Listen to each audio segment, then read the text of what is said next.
Bonjour, ici Anna Sambelli et bienvenue dans le jour 9 de ce défi. Alors, il y a un dicton qui dit le matin, vous avez le choix. Soit vous restez couché pour poursuivre votre rêve, soit vous vous levez pour le réaliser. Alors, il me semble que c'est un homme qui a écrit cette citation parce que je ne vois pas en quoi les deux seraient incompatibles.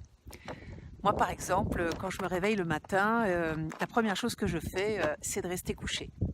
Même parfois, je me mets un masque sur les yeux pour pouvoir continuer à être, je dirais, entre deux eaux, entre deux mondes, et laisser ma glande pinéale continuer à pulser pour me souvenir de mes rêves, et puis aussi pour profiter de cet état qu'on peut appeler aussi l'état sophroliminal, où on n'est pas tout à fait en conscience réveillée des ondes bêta, on est encore un petit peu en alpha avec des restes de sommeil, et dans cet état-là, nos deux cerveaux, droit et gauche, sont souvent connectés.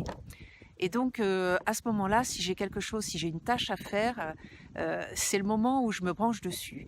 Et quand j'ai un article à écrire, par exemple, je l'écris d'abord dans mon lit avec les yeux fermés.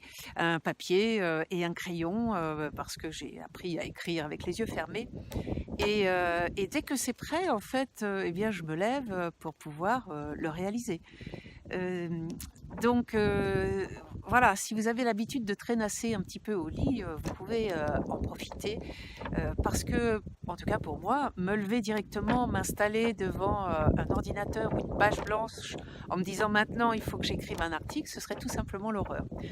Donc voilà, mon conseil aujourd'hui, c'est eh bien, profiter un petit peu des deux, c'est-à-dire que rester dans un aspect féminin en vous branchant dans une forme de rêverie, et passer ensuite dans un aspect masculin pour pouvoir mettre dans la matière votre projet, et le réaliser.